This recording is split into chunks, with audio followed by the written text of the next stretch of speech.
Good morning. Welcome to the 9th episode of our Knowledge Fishing online talk show.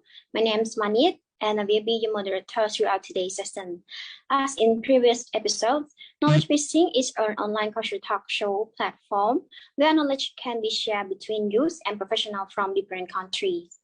And our objectives are to create a platform for the exchange of knowledge from different perspectives, culture, and sector, encourage the culture of learning from each other, bring people from different experience, skills, and background together, and mostly discuss the different topics. So these are some of the important things that we want to achieve in this program. For today's topic, we are focusing on cultures, especially since culture is a strong part of people's lives. So it is influence everything around us, like our views, and our hope, and a lot more. So the culture itself consists a lot of shared belief, values, and behavior attitude around us, especially and the perspective. It is becoming that in order to understand and appreciate many culture, we need to establish relationship with people from different culture other than our own and be a strong conversation and with different culture groups. Please stay tuned until the end for something new to gain some knowledge and understand more about cultural exchange. So yes, it is a great pleasure for me today to introduce our guest speaker who are going to talk and share with us about understanding the uniqueness of Singaporean, Japanese, and American culture. So today we have our guest speaker, two from different countries, Ms. Mina Musi from Singapore, currently live in Japan, and Professor Kathleen Westbrook from United States. Thank you so much for joining us today, and we are delighted to have you here with us, and we appreciate for your support and presence here for such a wonderful contribution. Thank you so much. Welcome, and how are you guys doing? Good morning. I'm doing great. Thank you. Thank you. Thank you so much. A very fresh morning and a good smile from both of you. Yeah. So yeah, like without any further delay. So okay, let's get started. So first, allow me to ask both of you with the first question: that how would you describe the cultural identity or ethnicity in your country? Any one of you would like to go first? Thank you. Professor, you go ahead. In my country, as in the United States, it's incredibly multicultural. There is not a single identity or ethnicity. It was founded, obviously by immigrants. Well, I mean, there were natives there, obviously, before. But so the United States is a true melting pot of multiculturalism. Any culture you can think of is probably in the United States. So I would say that Singapore is also about the same. There were some native people living on that land. The immigrants came in when the British colonized us.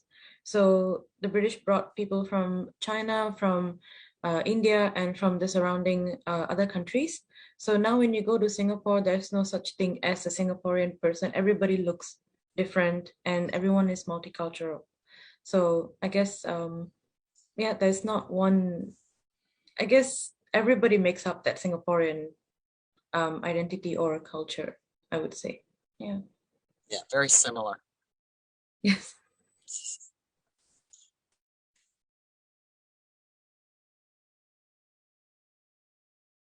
Nate? All right, thank you so much for giving this the last question. So moving to the next question, I would like to know, especially in each country, what festival is considered your most important one, and are there any specific things or reason about celebrating that festival? Thank you.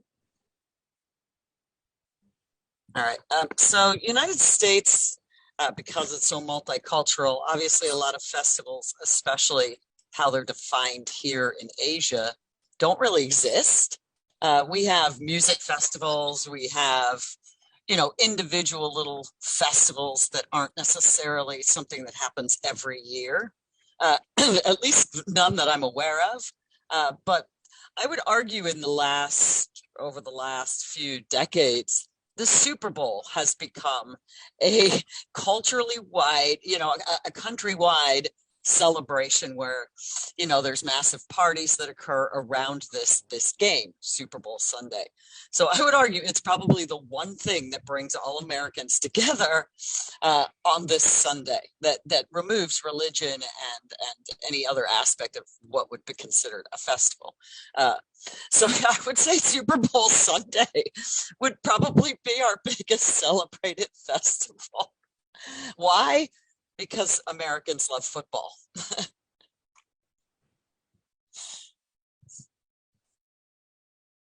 That's very interesting. I'm always looking at like which artists are performing. That's pretty much all I know about Super Bowl. But yeah, that's a big news overseas. Like who's performing this time, and so yeah. So in Singapore, I guess because we are multicultural and we came from different places, our ancestors came from different places. We do have it. This is interesting. There are public holidays for every race, ethnicity, as in every ethnicity's religious holiday. So, and that's a public holiday for everybody, regardless of which ancestry you're from or which ethnicity you're from. So, most of our holidays are based on cultures and religions. But as I lived in Japan, I realized that here it's the exact opposite. None of the holidays are actually based on religions at all. Everything is based on like, sometimes I think kind of random stuff, but sometimes it's like Japan as a culture. It's like, so we have one coming up on 11th of August and it's called Mountain Day. So it's like the day for mountains. So it's interesting like that. And on 5th May, we have Children's Day, which is also a holiday for everybody. So yeah, that's the two interesting types of holidays I've seen. Well, for here where I am, I'm living in Cambodia. They have two very specific festivals, right? So we have obviously Water Festival, and then we have Chamben, which one is celebrating obviously harvests and the changing of the waters, versus this religious one that's based on Cambodian Buddhist practices and honoring their ancestors.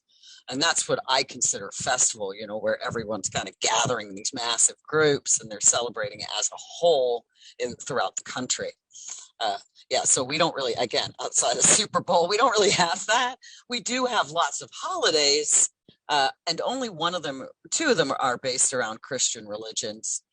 Christian religion, which is obviously Christmas and Easter.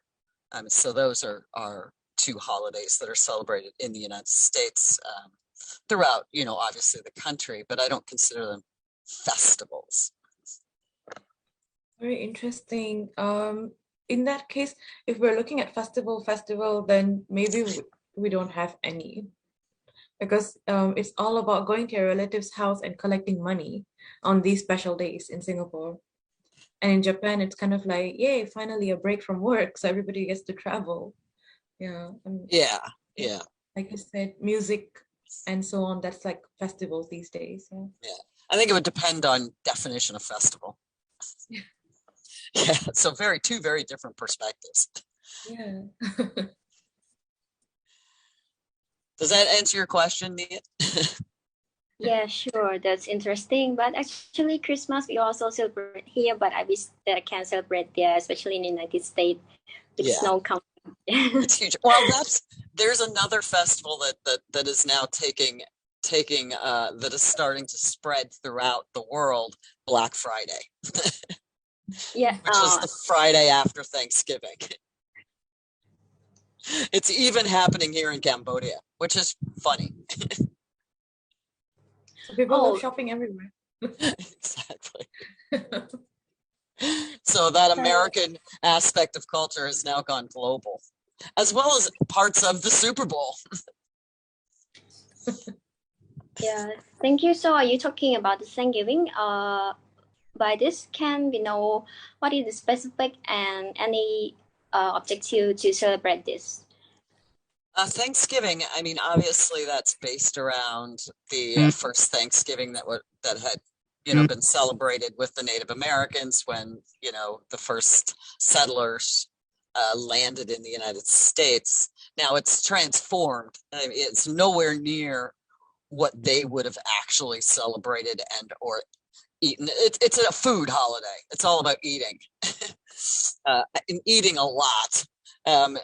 In some cases, traditionally it's a turkey, and there might be some form of, lots of desserts, lots of, side dishes, like sweet potatoes and things like that. And then obviously you eat yourself until you're in a coma, and then you sleep the rest of the day. That's pretty much how I would describe Thanksgiving. At least it's been my experience of Thanksgiving.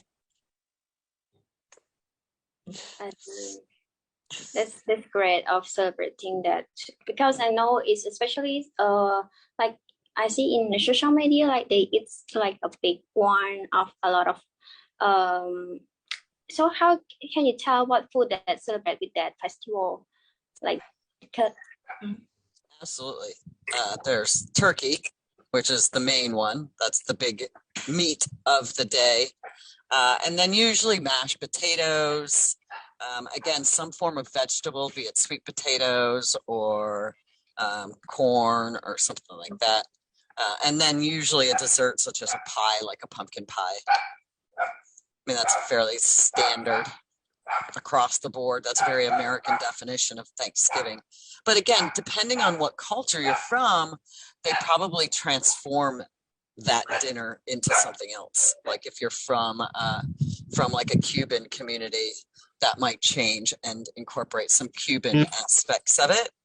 Or if you're from like the Mexican community, you might be adding some Mexican flair to it, right? So depending on what culture you're actually, your ethnicity is around, some of that might change. Yeah, that's still great. But so we are talking about Christmas and Thanksgiving. So could you describe the most important holiday? Also, could you describe the traditional dress in your culture dress for regular any occasion or festival on that? Nina, do you want to take that one? Oh, so did you mean traditional culture, dress and food for our festivals? Yeah, yes. Okay.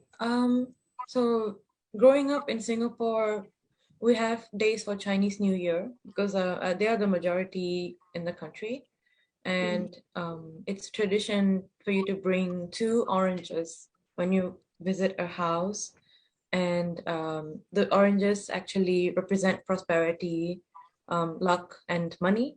So you give that to them as a gift, and then they give you like a red packet with a little bit of money on it.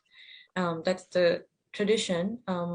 For dressing, they actually dress in a modern way. You don't really see traditional Chinese dresses anymore, and they're kind of expensive to tailor, so it's not really there anymore, except during wedding ceremonies.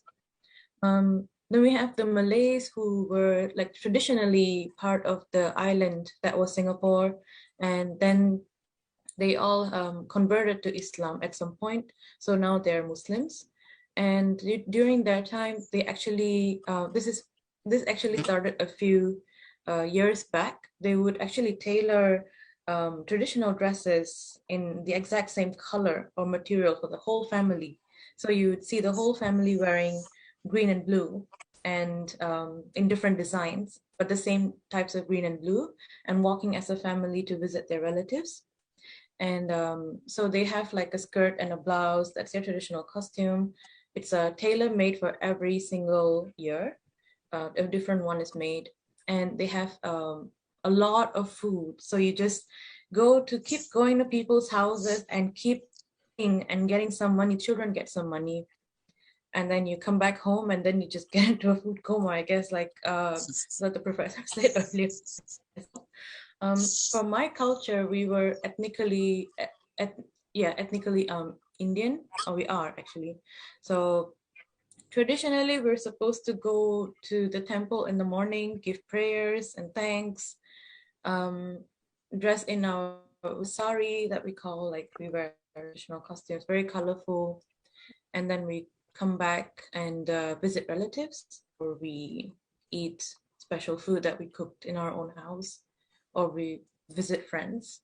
Yeah, that's what we do for our culture. So in the midst of this, of course, when you are in a classroom full of students from different cultures, for Chinese New Year, you visit your Chinese friends' houses. For Eid, or we call it Hari Raya, you visit your Malay friends. Then for Diwali, you visit your Indian friends. Yeah.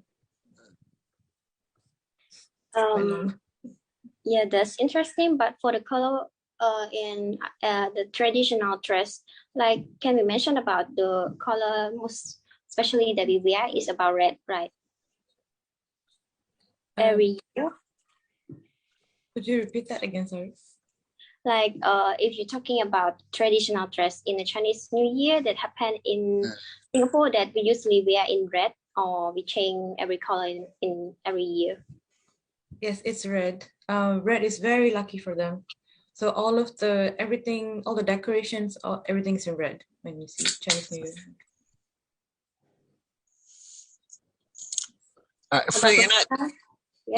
For the United States, again, because it's so multicultural, we don't have a single traditional clothing outside of jeans and t-shirts, which we did invent. So we created it. So, I mean, I guess that is part of our culture on a holistic scale, right? So everyone in the country obviously has jeans and t-shirts, which has obviously gone global. Where I would argue even out in the middle of Papua New Guinea, you're still going to find tribes in some kind of form of t-shirt. Like, how did you even get that? I don't know. But then again, depending on what culture you're from and where you are in the United States, there will be traditional clothing that is incorporated. And I am certainly no expert to talk about, like, again, Cuban culture or Mexican culture or Puerto Rican culture or, Chinese culture, any of the enclaves that exist within the United States. I can only, talk about my own, which is Scottish and British heritage. And so my family's from that line. And again, it's jeans and t-shirts.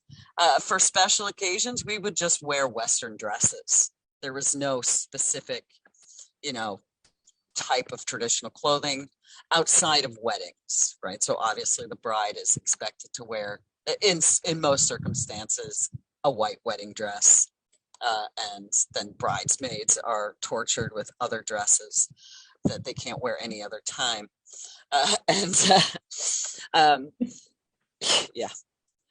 But here in Cambodia, there's definitely traditional dress.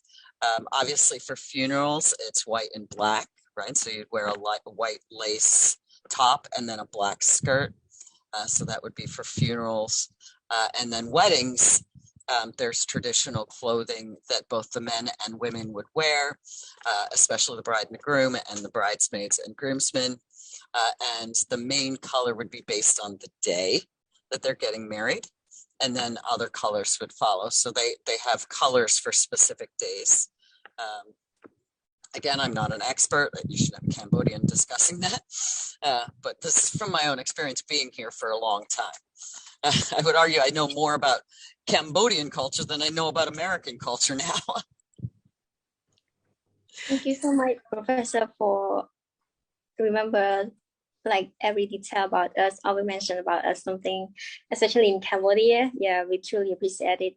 But yes, I would like to know from Miss Mina, like you quite happen to live in Japan quite a while, so I would like to understand or know more about traditional and holiday in Japan too, how they dress on special occasion. Okay, so I guess when the professor said that people wear jeans and t-shirt, I think that's like first of all, it's all over Asia, and we all wear sort of modern or Western attire when we go to work, when we go to school, usually. For Japan, it's the same. And they bring out their yukata, which is what they wear in summer because it's made of lighter material. And it looks like the kimono, but it has like very slight differences in design. And it's made of a less heavy material. So it's airy, breezy for the summer. And they wear yukata for like specific summer events, summer festivals. We call them actually summer festivals here. There will be an area set up in the city where there will be like night markets and people just walking around in that traditional costume at night. And there'll be some traditional games like fishing for goldfish and that you bring home if you catch them. And eating traditional sweets. And then the night ends with like fireworks. So everybody goes to see the fireworks mainly dressed in these traditional costumes. This happens once more again in winter. At that time, they wear like a thicker material, kimono, so it's not so cold. And yeah, basically it's the same thing. Yeah. Otherwise, they wear their traditional costumes for graduation ceremonies. And they have one interesting ceremony here. It's a coming of age ceremony. Once you reach the age of 20, you can do a range of things as an adult. So you're an adult when you're 20, and they have a specific day in January where they actually have this coming of age day. Everybody dresses in like really nice traditional costumes and takes pictures and attends events. That's also something special, I guess, for them. Yeah. When you want to make that traditional costume, it can cost up to thousands of dollars. So they don't wear it all the time. It's just for special occasions. Oh, but I can see and imagine how happy and interesting all of this is.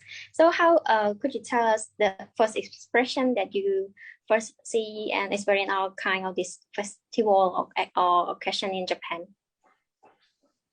I think that when I first saw the night markets and we have night markets in Singapore as well, but we don't actually make like an event out of it. I thought it was really fun. And I was just walking around blindly, but I saw people dressed in many pretty clothes, and they would wear the traditional sandals as well, the wooden sandals, which are kind of hard to balance on. So I'm always wondering, how do you do that? The whole time they're just walking around and like with their families and playing games and stuff. And I thought that for Japan, it's actually a very good way to get together with family and friends. Because they kind of they keep to themselves sometimes. It's nice to see like a community coming together. So I feel like closer to them somehow when I do that, when I'm a part of that. Yeah. I see, thank you. So for Professor, let's join and celebrate this together one day. We can. Thank you. So moving to this question, what do you think about multiculturalism, and could you tell us how you deal with this, the cultural differences, and have you experienced culture shock, and how was it, since most of you guys also come from the United States and live in Cambodia, and also from Miss Mina is from Singapore and now we're in Japan. So I believe that you experience all of these kind of things. Thank you. Professor, you would like to go first? Okay. Well, obviously I grew up in a multicultural environment, so it's important, right? It helped me develop a much deeper understanding of the world. And I've been traveling for a good part of my adult life. So it helped dealing with different cultures, not necessarily in a multicultural environment. It could be a singular culture, helped me develop patience. And again, deeper understanding and empathy. And even just being within different different sections of the United States also. You learn to do that. You learn to understand that, this is how they are. This is, what they're doing. You don't get to say, it's right or wrong. That is their culture. And have I experienced culture shock? Absolutely. Not here in Cambodia. Cambodia, it was a smooth sailing all the way in. Again, I feel like I'm already part Cambodian. But when I was 11 years old, I am not American born. I'm Canadian. So I was born in Canada, and for the first 11 years of my life, I grew up in Canada. And at 11, my mother moved myself and my brother to the United States. And huge culture shock. Huge. I spoke differently. My traditions were different. My beliefs were different. My education was different. My accent was different.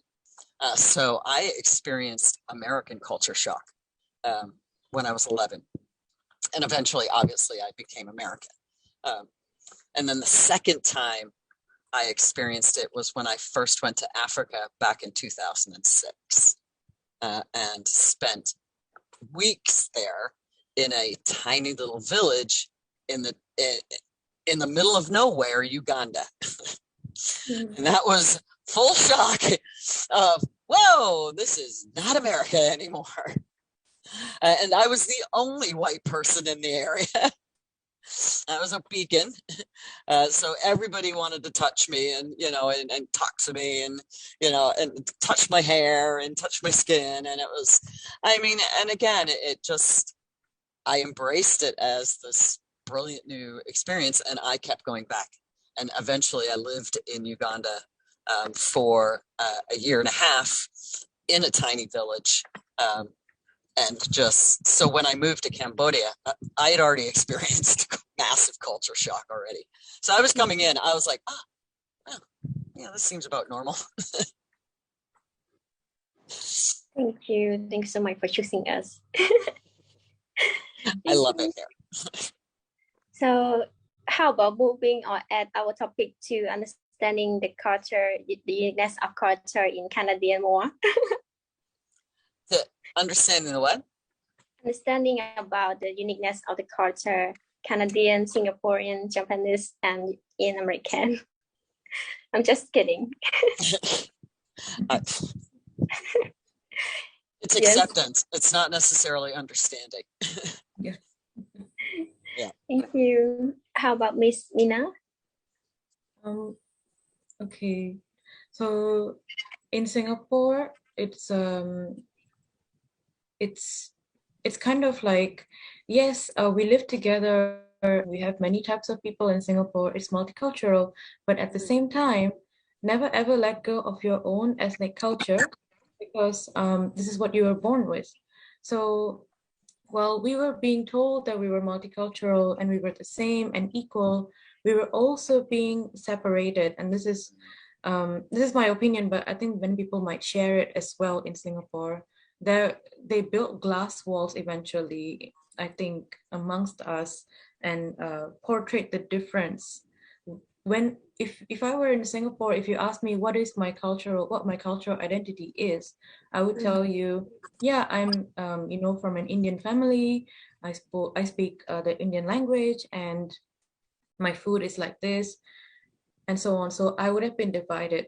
But after I came out of Singapore, and now I'm like a minority in like a huge country with a very homogeneous population, the first time I see a Singaporean or even a Malaysian, we're like, hey, brother, sister, So it's like, I forget I'm ethnically whatever, and he or she forgets they're ethnically whatever. We're just Singaporean. We're like, don't you miss complaining?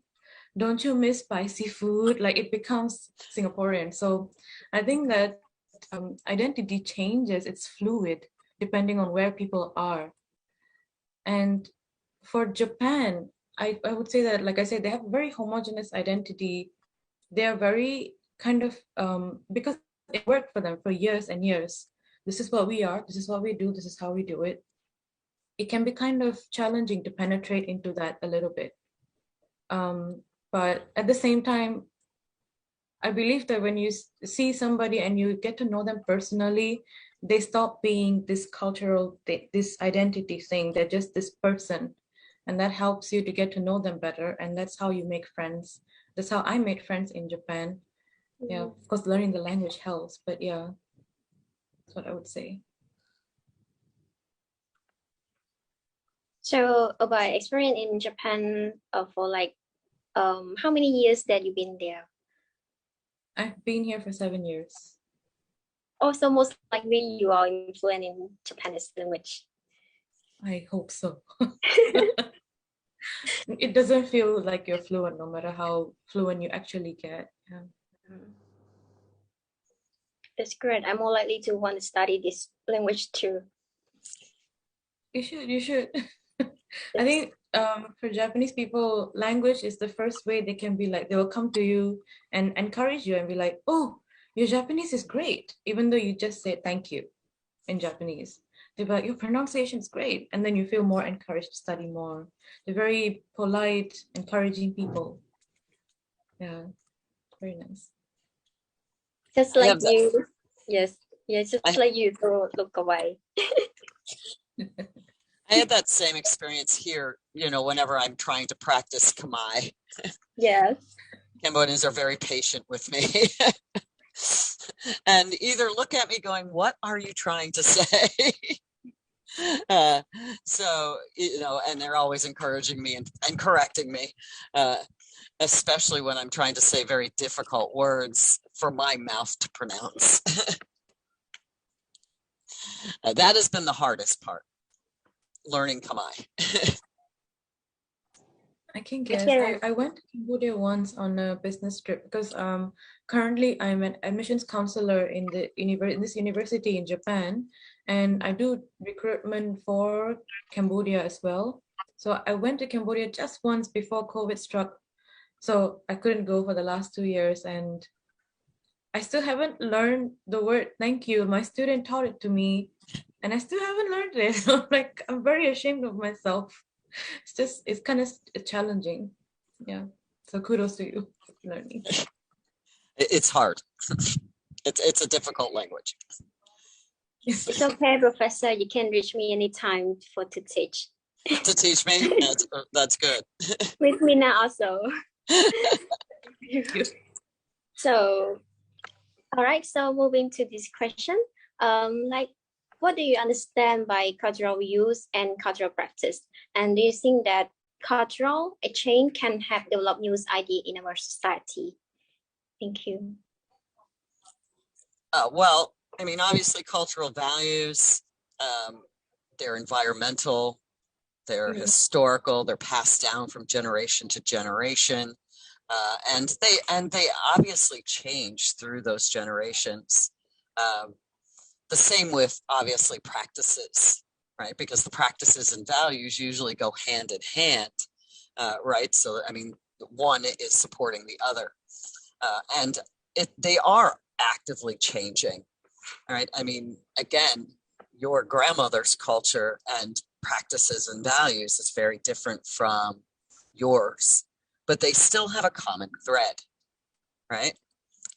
And cultural exchange, well, I think that everyone should be involved in that. I think that would make a much nicer planet and a much nicer overall global environment, to be honest. I believe the same as well. I think that cultural exchange is so important. And I had culture shocks after I came to Japan, and mostly it was not because I was shocked at Japanese culture. I was mainly shocked that I had been so sheltered in Singapore and I had no idea what was going on in the outside world. So to have cultural exchange means to understand what is important to someone else and why. And when you do that, you realize that somebody is looking out for you as well, for example, that someone's trying to understand you as well, and then you want to pay it forward. It's like, I think you're just gonna spread peace and understanding around the world.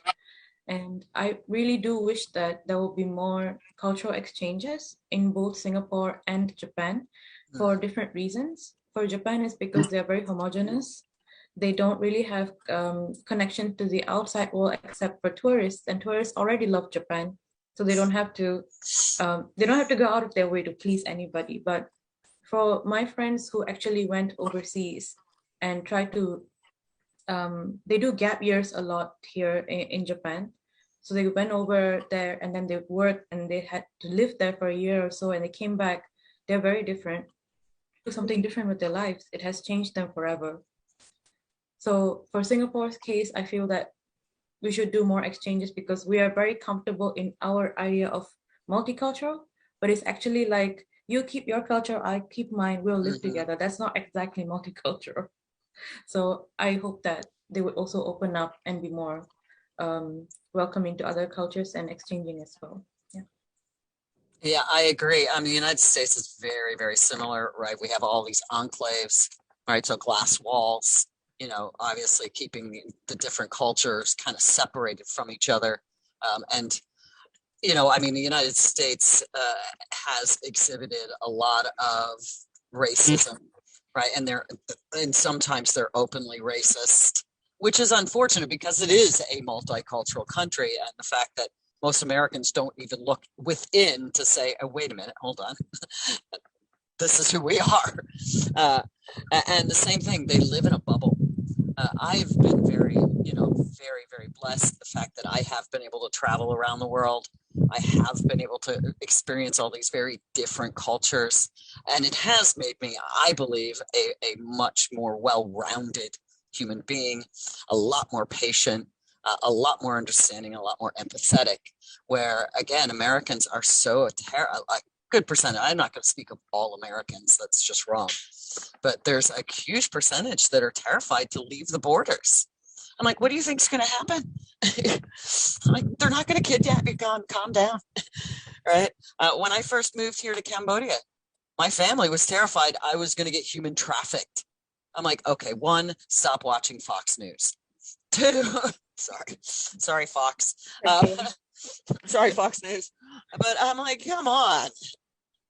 It's they stereotype these different cultures and then create these negative views towards them without ever actually stepping into them and actually taking a look around.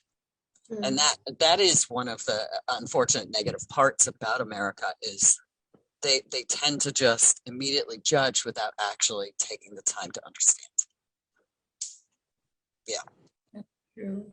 I think that a good amount of people are scared to leave Japan as well, except for holidays, and they can come back home. Yeah. I even see, I used to teach English for a while, and I used to see it in young children, and that used to worry me.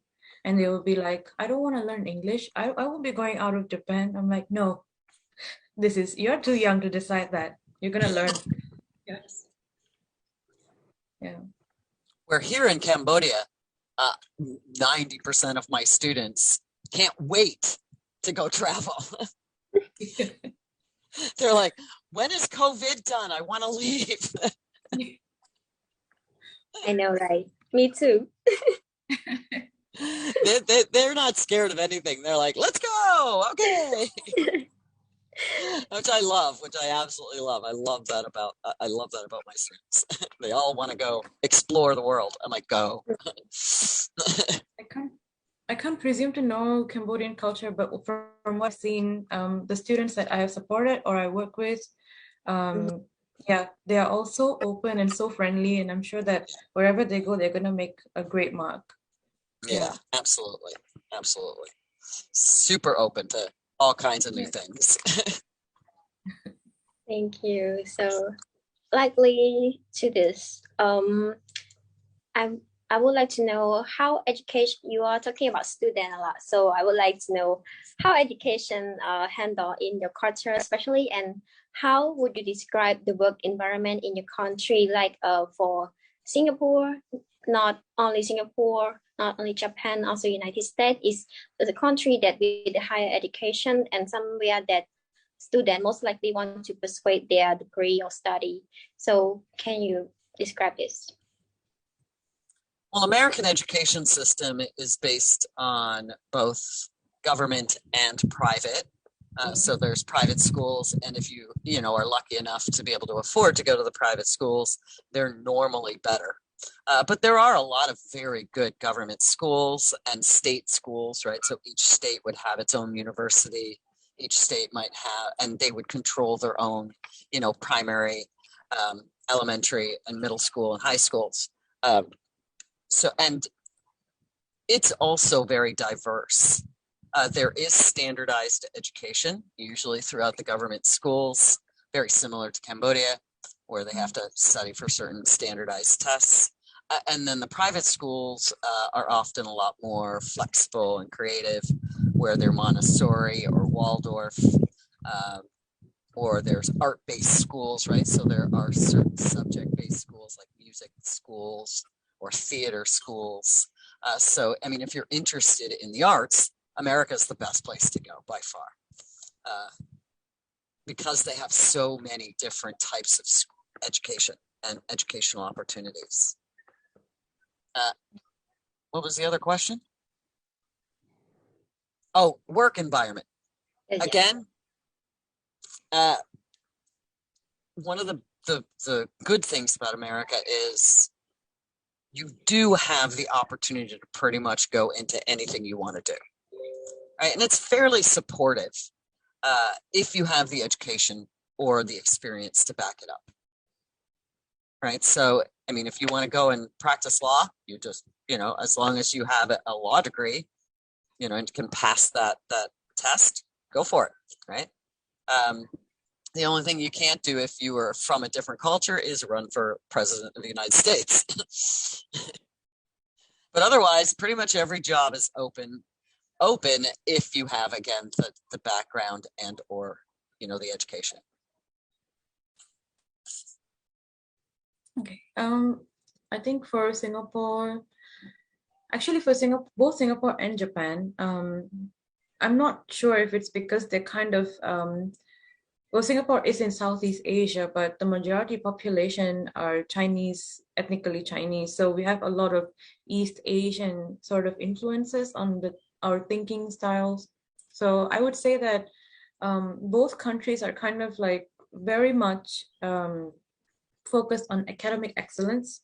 Can be quite difficult to get into university. Mm-hmm. Japan has entrance exams that students have to study for years.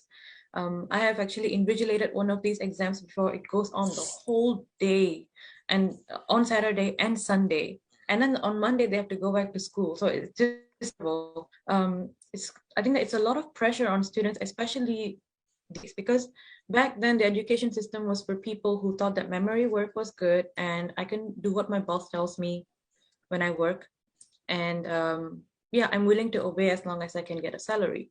Nowadays, people are more aware of the world through media, and they see that people are doing other types of things. They know that it's good to follow your dreams. That kind of top-down approach is not going to help students from this era, and I think that education needs to be more creative and more evolved, and that's what I expect from both Singapore and Japan. And the reason I say for Singapore is because our especially university institutions are ranked top in the world. But for some reason, all of the jobs go to foreigners who are coming from other countries who have studied in institutions that are technically not as good as Singaporean institutions. Why? It's because they probably have like a thinking out of the box kind of capabilities. They have a more wide range of experiences, which is technically what employers want in Singapore that Singaporean students don't have, no matter how much they studied hard and got into a great university in Singapore. And well, that's having been said, I think that in Japan, when it comes to job hunting, they don't just look at your academics. They look at what kind of experiences you had in your university. So like, oh, you were part of the basketball club. Were you a leader? And then they will ask you like, what was the most difficult, what was the most challenging thing you had to face as a leader? like the kind of life experiences that you can get. So I noticed that when I did job hunting in Singapore, sorry, in Japan, they don't ask what's your GPA or like what did you write your thesis on even. It's more about what you did. So that's a kind of flow from education to working life, I guess. And as for working life itself, both Singapore and Japan are very much like 9 to 5 is better. Do overtime, get overtime pay. Don't speak out too much kind of culture, which is changing. But yeah, it's still pretty much a big part of it. Yeah, the United States does have a similar standardized kind of test to get into universities. That's the SATs. And then obviously graduate school, you've got the GREs. So they do have, and yeah, it's also a weekend kind of deal where students have to, high school students have to study for a good solid year to be able to pass this ridiculous test. And it's true. Yeah, employers aren't asking you about your GPA. They never will. Never. I've never had an employer ever ask me about my GPA. They're looking for experience. Yeah, that's why I said depending on what your experience is and that you're bringing that experience in, you have a higher chance of obviously getting that work. Yeah. I think if there's anything we found from like speaking about all this is that for people who are listening here and they're wondering what should I do to get a good job, I think do what you want to do. For people, there will be some people who are interested in academics and will want to go in that path. Yeah. And there are like countries like Singapore waiting for you where they're like, what was your GPA? When you look for a job. And then there will be people who are more encouraging what you did during your university experience. So it just goes to show that everywhere is different. You can just find your path, not worry about it. Does that answer your question, Nia? Yeah, of course. Yeah, likely for most of the students still think and worry about their GPA in their study, but most of like you, Professor, and Miss Mina, also the professional, they said no worry about that, just to gain experience and to like enjoy your life in your bachelor degree or teenage life as much as you can, but only focus on the experience. Yes. So like if you are talking about education and working environment there, so if we happen as a student go there, what are some of the most important things that we should know and understand about your culture? Like, are there any certain cultural courtesies we should practice in your country when we go to visit or study in your country? Well, if you're going to visit the United States, again, based on where you're going in the United States, I do know a lot of Cambodians go to California. One, it's closer than trying to go to New York. Obviously, be polite. Listen to the elders, obviously your professors and any mentors that you might have. Leave tips, right? Mm-hmm. So if you're at a restaurant, leave a tip. That's very much an American culture. It's not here in Cambodia, but understand that it is in the United States. So if you're out eating, definitely leave a tip for the wait staff. And that is, I would argue, a cultural kind of value. What else? Obviously, shake hands. Don't bow unless you're meeting someone, again, from Japan or from Asia. It could be, if you're meeting obviously another Asian, then certainly follow that tradition. But otherwise, it's shake hands. And ask questions. Don't be silent. Especially if you're going to go to like grad school. If you decided to go to graduate school or to university in the United States, don't sit quietly in the back. Don't. Get up there, ask questions, push it, right? Professors like that. Thank you, Rebecca. I guess if you are going to Singapore to study, to visit or to study, we're welcoming, we're nice, and You might find it difficult to understand some of our accents because there's always some sort of other language influence involved in it. So look out for that. If you're going to study in Singapore, I guess it really depends on the professors because while there is a top-down education, some of my friends have said that some professors don't believe in that. So they actually encourage students to speak up and ask questions and question the professor, in fact. So depending on what kind of studies you're doing, who you're studying with, just go with the flow and it will be fine. And if you're visiting Singapore as a tourist, try the food, definitely. If you're visiting Japan as a tourist, also try the food, which you already know. If you're coming to university, my university is actually quite different from other universities in that we have like a half and half international population.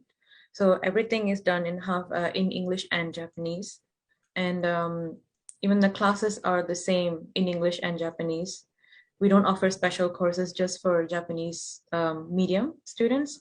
So you can be yourself. There is a community for Cambodian students. There's also an international student community that you can rely on. And there are people working to support international students like me who are actually not Japanese, who can communicate with you. If you're going to other universities, this might be a little bit more of a challenge, but that's when you realize that you have to really learn the language. Once you learn the language and you can communicate yourself, they are very, very helpful and they'll do everything that they possibly can to make you feel comfortable and welcome. And education, I think it also depends on like the professors in Japan. Yeah. Yeah, definitely. Well, I mean, you're going to find obviously professors like that in the United States as well, I'm sure. I am not a top-down lecturer. I am very much a question me all the way through. Question everything coming out of my mouth, please. And I push creative thinking throughout all my courses. It doesn't matter what it is. And I encourage my students to speak up. I'm like, use your voice. That's what it was given to you for. But again, I am not a typical professor here in Cambodia. I know a lot of professors are very much, I'm just going to speak, you're going to listen, and then you're going to take this exam. I do understand that that still exists, especially in the government universities here. And it does exist in the United States as well. There are, professors that just want to go in, do their talk and leave, right? And they're not necessarily there to have a conversation. And obviously, being fluent in English is going to be very useful in the United States. And if you're going to California, if you can pick up some Spanish, that would also be useful. Because it is definitely a Spanish speaking. I mean, that's one of the bigger languages in California and in like New Mexico and those areas. So a little bit of Spanish will help. And obviously, the more fluent you can write in English, the better you're going to do in an American university, right? Because they will critically evaluate your grammar. Yeah, thank you so much for your thoughtfulness. And actually, yes, we will practice and make it happen with the focus on how to practice and work in the United States and Singapore and Japan also. So actually, time passed by quickly. So yeah. Moving to the last question, could you tell us what are some of the best pieces of advice or tips you would like to share and recommend with our people, with our audience, or with young people, and about how to managing cultural diversity, and how can they set to adopt them in a new culture easily? Thank you. From my years of experience, again, experiencing so many different cultures, the one thing I could just tell all of you young folks, be open-minded. Understand your culture is not the only culture out there. right? And embrace the difference. Embrace it, bring it in, make it a part of you, right? Use that knowledge to then share with others. Share your culture, embrace theirs. I mean, you're not necessarily going to agree with everything, and that's okay, but still look at it from an open mind, all right? And the more open-minded you are, the easier it's going to be. And of course, get out there and experience it. I would have to agree with you there. I think the biggest thing is to be open-minded, and it's going to be a challenge at times. Is if we were being real, there will be times when you're like, you do not do that because this is why you do not do that, but then they do it. What you can do is just try to understand why they do it. Like, that's the best we can do. And I would say, as previously a student as well in Japan, I would say that just don't be afraid to ask questions.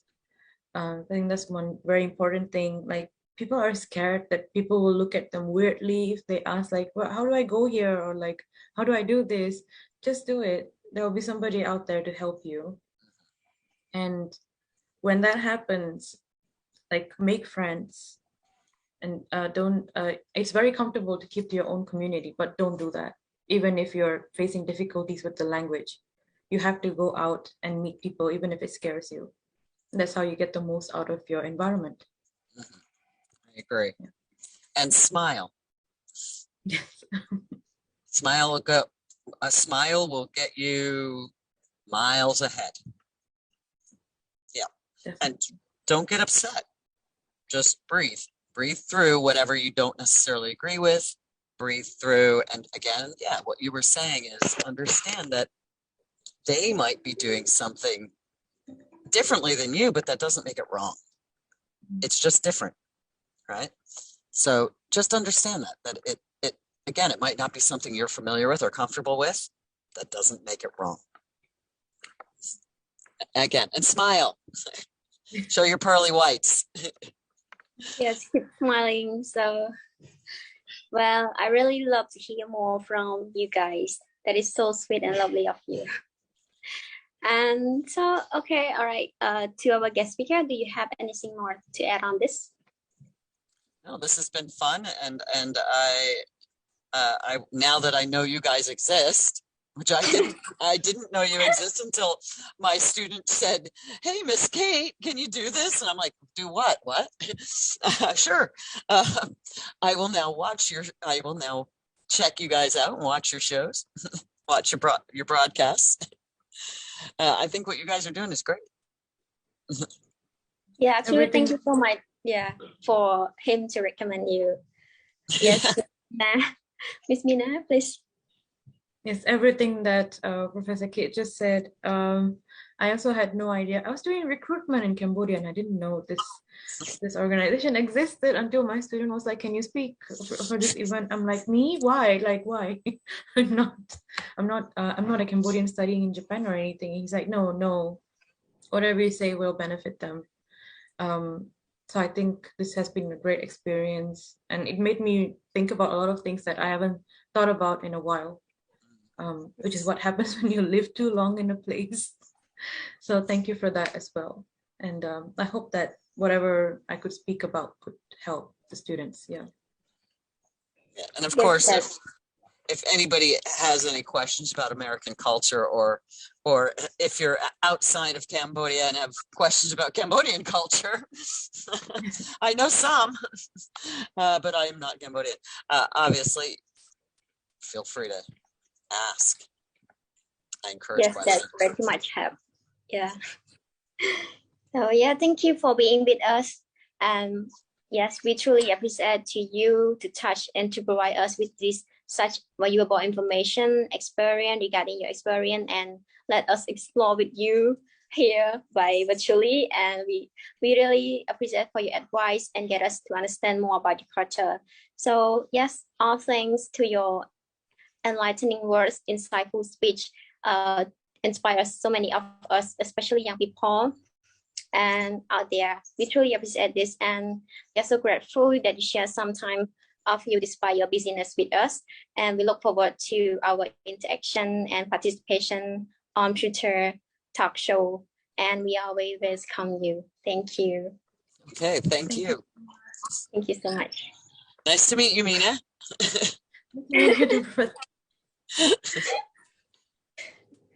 Thank you. Bye-bye.